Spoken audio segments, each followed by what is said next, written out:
الحمد لله حمدا كثيرا طيبا مباركا فيه، والصلاة والسلام على سيد الأنبياء والمرسلين محمد وعلى آله وأصحابه أجمعين. أما بعد، زموږ اوس خبره شروع په باب د زکات کې چې په پسونو کې څومره زکات دی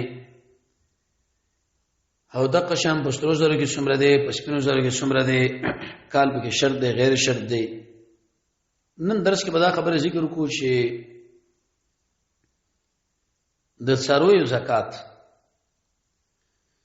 د ټولو نمخ کې ابتدایي دا مسله په ذهن دی او سوال کې وکړه چې هغه شرطونه کوم دي چې انسان تر څو پورې هغه شرطونه موجود کی په دې څاروي کې دغه نور سب کې به زکات ورکړي شي. اول دا چې دا باندې حساب لرشدلی ځکه زکات واجب ده په هغه ټیم کې چې کړه دا په مالدارانو باندې او مالدارتوب په هغه ټیم کې راځي چې کړه دا شی نصاب لور شي چې نصاب لرشدلی نه پته کې مالدارتوب نشته. دویم دا چې په دې باندې کال تیر شي او دا خبره ثابت ده په پیل د پیغمبر علیه الصلاه والسلام د خلفای راشدینو هغه به هر کال د خپل قاصدان لګل چې کومې ګډه بجری د غي زکات والی او دا د چې وشد چې په دې باندې علماو اجماع کړي دا حتی جمهور علماو دا کال په دې مال مستفاد کې ضروری کړي دي. دریم شرط پکې دا چې دا به سر کوي ګرځي به، یعنی اکثر عمر دې به تور مثال په اطراف کې دې ګرځي. شامی دویم جل شلم نمبر صفحه کې ذکر کړي دا کله وګ غدا په کور کې پاتې شو اته ورته به تور مثال په غوخانه غوجل کې په بل ځای کې خوراک ورکړي شي اغله به اعتبار نشته. دلی په دې باندې حدیث امام ابو داود د مسند احمد د نسائی دی. څلورم دا چې دا به د کار د پاره نه که خپل کار د پاره ته د استعمالي خدمت د پاره په فصل کې ان ځمکه اړولو کې یا بوج بار راوړلو کې یا د قشان ځمکه هټولو کې په بل شيونه کې د به ور باندې نشته. امام ابو داود هم د قروي ذکر کړ د په اول جلد 215 کې د علي صاحب روایت چې وليس العوامل شيئون هیڅ نشته په دې شی کې چې هغه ستاره خدمت د پاره استعمالي کې شي. او حدیث صحیح دی. صاحب د مرعات په شپږم جلد کې دا خبره ذکر کړي په یو سل به کې هغه غوي چې هغه به تور مثال یا ګډ دا وا چې دا سره د خپل خدمت د پاره استعمالي بدی باندې هیڅ نشه اگر که نصاب لولې نه رسیدلی به دا کال چې به کې شرط شوی دی.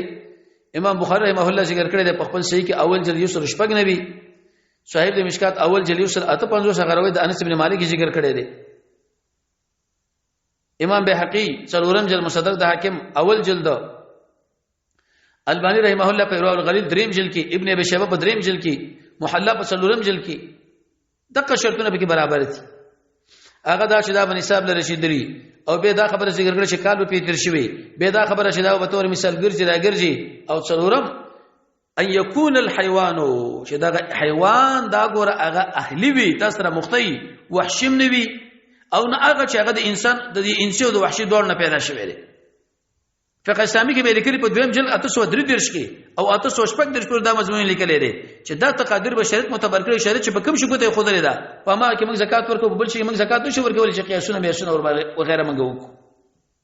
وسراشه د اوخانو څومره باندې چې پایږي زکات ورکړي شي. قاعده دا ده چې کله به تور مثال د محمد رسول الله صلی الله علیه وسلم احادیث سره وګوري نو په ار چلیرش اوخانو کې یا دغه نه کم د غنمو کې د ګړو کې تقریبا په 500 کې یو ګټ نه حساب وا اذن سره به تور مثال چې دغه جدول ته یاد وساتي د یو سره یو وشنه تر یو سره نه هیڅ پورې 3 بنت لبن باور کی او د یو سره ډیر شان تر یو سره نه درس پورې وحی قب ورکی دغه سره به 2 بنت لبن ورکی چې د فقه کتابونو کې دغه تعریف شوی دی چې دا سره ویل کېږي او بل سره ویل کېږي. څوک 2 کالونه دي څوک 3 کې روان دي او د یو سل سرویک نه تر یو سل نه سرویک پورې 2 حقیر یو بنت لبن ده او د یو سل 50 نه تر یو سل نه 50 پورې 2 حقیر د یو سل شپېته نه تر یو سل نه شپېته پورې 4 بنت لبن رااله او د یو سل اویا نه تر یو سل نه اویا پورې 3 بنت لبن یو حقیر رااله د یو سل اتیا نه تر یو سل نه اتیا پورې 2 بنت لبن او 2 حقیر او د یو سل نوی نه تر یو سل نه نوی پورې 3 حقی او یو بنت لبن او د 200 نه تر 209 پورې 4 حقی او 5 بنت لبن. صاحب د مرعات هم دا مسله ذکر کړي کتاب الاموال د ابو عبید کې دا خبره ده. لیکن په دې کې امام ابو حنیفه رحمۃ اللہ علیہ د مسلک خلاف دي. سفیان ثوری مخالفت کړي، ابراهیم نخعی مخالفت کړي. هغه وی دی یو سل شل نه بیرته په ار 5 کانو کې وګډ ورکا او په اردو کې پلسو کې دوه غړان ورکا هلو مجره یو سل 25 شنه په دې خو به تور مثال دوه حقي جمع یو غړ د یو سل 10 شنه په دې خو دوه حقي به دوه غړا د یو سل 15 شنه په دې خو به دوه حقي او درې غړا د یو سل 40 شنه په دې خو به دوه حقي او څلور غړا نه د یو سل 15 نه به دوه حقي او یو بنت مخاص ورکی د یو سل 50 نه به درې حقي ورکی بس یو سل 55 کې به درې حقي ورکی او یو غړ یو سل 70 کې به درې حقي ورکی او دوه غړا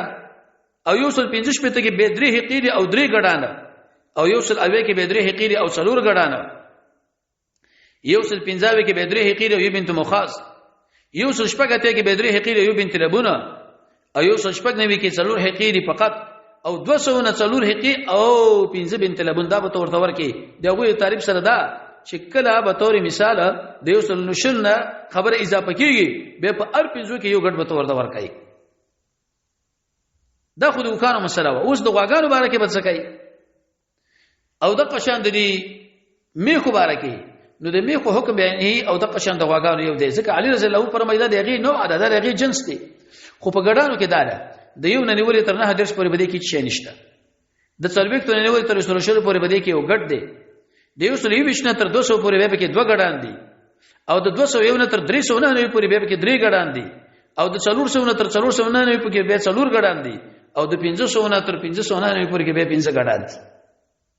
د قشام په ارسل کې وګړ راغی یعنی معنا ده چې کله په 300 باندې خبره زیاته شو نه به چې کله صلاتله ګډ باور کوي چې دا قول د عام علماو د سبب بده کې چي دي په د عمل کړه مولانا صاحب چې زیات شي نه به په دې وخت کې داغه مشکلات هم کمی غره خلک شي په بل تر باندې ور روان دي اې دوی نو رسول الله صلی الله علیه وسلم څخه په دې کې به څه پروګرام ذکر کوي او د قشان دغه ګډوري نو په دې کې متعدد اقوال علماو ذکر کړي دي یو قول به دا چې په دې کې هیڅ نه دی واجب دلیل به اقرا وایي چې امام احمد صاحب ذکر کړي امام ابو داوود او نسائی چې د جناب نبی کریم علیه الصلاه والسلام هغه زکات ولون کې مخاله راغی خو لیکن هغه دا خبره ذکر کړ چې هغه شی چې هغه شو د خوري من پاګه کې ګوره مکلف نه چې شه د نوالو او د څه په منکو چې من کله تاسو راتلو تاسو د خپل رمې یو ځای کې وي شریک جدا کوي او دام درنه غواړو چې کوم ځای کې جدا وي د موږ د خپل شریک راوړي نو زموږ خو سلام کې دي شنه پتا سو باندې امام شوکانی بن الله تعالی دویم جل یوسل درې نبی کې دا خبره ذکر کړې ده او دویم ابو داود کې روایت عبد الله ابن معاویه باندې هغه فرمایي چې جناب نبی کریم علیه الصلاه والسلام په خپل فرمایي درې شیونه دي چې چا دا وکړي به دي انسان د ایمان خوند وکړو د الله بندگی وکړي واځي وانه لا اله الا الله او د زکات مال ورکی او بعد دغه به مسله ذکر کړ چې ګوره هغه ډیره خواره پکې ورنه کی او تقشن هغه مریض پکې ورنه کی او دا لیکن هغه درمیانه ساسو د مالونه ده نو به الته علماء دا خبره ذکر کړی دا چې جناب نبی کریم علیه الصلاه والسلام په هغه کې شرط لګولې دي د مراد هغه وړو کې د مال له نو الغرض چې کم یو په دې بچی باندې اکتفا کوي او وړو کې دی رسول الله صلی الله علیه وسلم فرمای هغه نه مغنالو هغه بنشي ورکې دي شوکانی سے فرمای ودا دلیل په دې خبره باندې چې انسان به زکات هغه درمیانه مال نه وباسي نه بډیر علاقلی او نه بډیر کمزوري او د قشن خبره په اروزه الندیه کې نواب شریک سرخان ذکر کړي اول جل یوسل اتات نمبر صفحه او به ابن حزم مسله ذکر کړي دا و چې په دې وړو کې زکات وغیرہ ودا کې دي شو نشي کېدل نو علماء به دغه متعدد جوابونه ذکر کړي دي زید تشریح صاحب د مرعات په شپږم جلد کې ذکر کړي دا او ابن حزم په څلورم جلد محلا شپږه نمبر صفحه باندې او امام شوکانی رحمه الله پنیو لوتر اول جل یوسل 93 نمبر صفحه باندې د اصول د زکات مبارکه څخه پروګرام دی درې قسمه اصول دي یو د شاست علماء دا خبره ذکر کړي چې هغه د خدمت د شړې د پاره شولې پې کوي نو په دې کې زکات نشه په اتفاق د ټول علماء سره دویم قسم د شاست چې هغه به تور مثال د تجارت د پاره خرڅي اخلي پنه د ګټه باندې نو دا د اموال د تجارت لري حکم په شان د اغوي دی امام شوکانی په الله تعالی دریم جل یوسل ونه وکي او امام ترمذی رحمه الله دغه شان په اول جل کې په دې باندې باس کړي دریم کچیرته دا اصله په کور کې وی خونه د تجارت لپاره دي نه د سوالې لپاره دي نو اوس په دې کې اختلاف دي اکثر علما چې په دې کې زکات نشته دلیل په عقد ابو داود او روایت ذکر شوی دی مرفوعا چې وليس نشتره په اسونو کې په غلامانو کې زکات الا زکات الفطر او د مسلم پر روایت کې نشي راغلي چې ليس علی العبد نشته په غلامانو صدقه الا صدقه الفطر مگر صدقه الفطر او بل حدیث ابو داود کې راځي چې دغه شمه ګوره تاسو دا ماف کړی دغه ټول دلالت حدیث دلالت په دې خبره باندې کوي چې په دې شونه کې زکات واجب نه دی او زکات باید ورنکړی شي چې نه دا به توري مثال ته تجارت لپاره انتخاب کړی نه د سوارلې لپاره او دویم قول علماء دا ذکر کړي چې زکات واجب دی په دې کې چې کوم وخت دا خوندان دی هغه سره مینه کوي امام بهقي رحمه الله په څلورم جلد یوسل شلم نمبر صفحه کې دا خبر ذکر کړی دی نه خو غني اصل شوم د پاره ساتري دي دریم وان ذلك صدقه تطوعنا په دې کتاب باندې زکات لازم دی په مرتبه د نفل کې لکه ابن حزم دا خبره کوي عمر رضی الله عنه خلکو امر کړو په صدقه باندې د خلکو ورته یا امیر من زمون اسونه دي اي په باندې ششته کې نشته نو عمر رضی الله عنه دا خبره کړو چې په تاسو باندې شي نه واجبه وما ابن حزم په محله کې لیکلي په څلورم جلد څلور د شمر صفحه باندې منه کتا شو ورکوي به ورکول شي او څلورم د قشن علي رضی الله عنه دې مخالفت کړي دي نبی څه ویلي وی ګوره ما تاسو د اسنه عفو وکړه تیر شوما هغه صدقه د خپل مالونو ورکي د ار 215 او بعد هغه به خبره ذکر کړي دا خو قول راجی په دې ټولو کې هغه د جمهور علماو دي چې کله د اسنه د نسل د پاروي او د قشن د جنت د پاره هیڅ به نشته اما که چې د تجارت د پاره و به په دې کې زکات ته په دې وجبانه چې دی ویل کېږي اموال تجاری د تجارت مالونه او د تجارت د پاره دې پروګرام او دا ګرځیدل کېږي نور مسله دا چې کله به توري مثال دغه اسونه د مال یو ځای وجدا کیږي بنه چې زور هغه سړی لور کو چې دلته ورسره واغه درېلم او دا به منې چې مالک لوي ته دا شی دلته راوړه تر څو پر پاغه باندې منګه فشار راوړو نو اې دې وجنا چې کم ځکه امق زره او برجي او دا به خپل زکات اخلي وبالله